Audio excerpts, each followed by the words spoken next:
မြတ်စွာဘုရားဝိချတဲ့ဤပေးထားတာကောသလမင်းကြီးဝိချတဲ့ဤဟာမြတ်စွာဘုရားသွန်သင်ပြတာဆေးတွေတောက်ပြီးတော့ဝိမချနဲ့ဒုက္ခရောက်သွားမယ်အဲ့တော့ဝတ္တုတို့မှတ်ဖို့ပေါ့နော်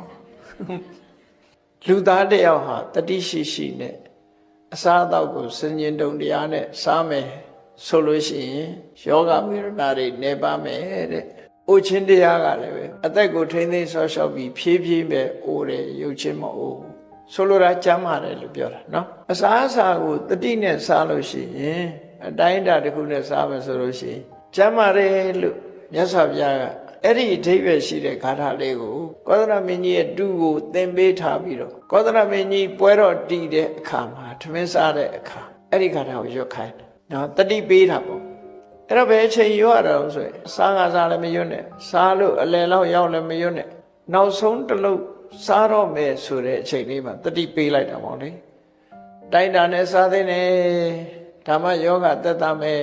ယောဂဝေဒနာတွေမရှိဘူးဖြည်းဖြည်းအိုတယ်ဆိုတာဒီအိဗယ်ရှိတဲ့ကာရလေးရွတ်လိုက်တဲ့အခါကောသရမင်းကြီးကနောက်ဆုံးထမင်းလို့ကိုမစားတော့တတိယသွားတော့အဲ့ဒါဖယ်လိုက်တယ်စားခြင်းနေတော့မယ်ဒါပဲသူဖယ်လိုက်တယ်ဖယ်လိုက်တဲ့အခါကျတော့အဲ့ဒီထမင်းလုံးတွေကိုထမင်းစီတွေဘယ်နှစီတုံးဆိုရေတွက်ခိုင်းတယ်ဗျာရေတွက်ခိုင်းပြီးတော့နောက်တည့်ရကျတော့အဲ့ဒါလောက်ရှော့ချဲတဲ့နောက်တည့်ရကျထမင်းကအဲ့ဒီထမင်းစီလောက်ထပ်ရှော့ချလိုက်အဲ့ဒါလို့နေ့စဉ်နောက်ဆုံးတစ်လုံးလျှော့သွားပြီးတော့ချက်တဲ့အခါမှာလေအဲ့တော့နှစ်ထပ်ခွန်းလျှော့တာပေါ့နော်မသိမသာလျှော့သွားနောက်ဆုံးဒီယောက်ျားတစ်ယောက်စားနိုင်တဲ့အတိုင်းအတာအဲ့ဒီအတိုင်းအတာရောက်တဲ့အခါကျတော့မြတ်စွာဘုရား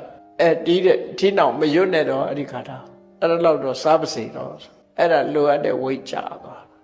ကောသလမင်းကြီးကလေလို့ထိုင်လို့အစဉ်ပြေလို့ဖះပေါ်မှာကျေးဇူးတင်နေအဲ့ကြသူဟာသွားလို့လာလို့ပေါ့ပါထိုင်လို့ထားလို့ပေါ့ပါအရင်တော့ဆိုရင်ထမင်းစားပြီးဆိုရင်သူဒုက္ခတွေရအောင်လို့အိတ်ချင်းနေနော်အထိုင်ထားတွေခက်တယ်အဲ့ဒါလို့အစာကြီးတာတွေပေါ့နော်ကောသလမင်းကြီးကိုဝိချနီအဲ့ဒါလို့ပေးထားတာအဲ့ဒါလို့မြတ်စွာဘုရားရဲ့ဝိချနီအဲ့ဒါလို့ချ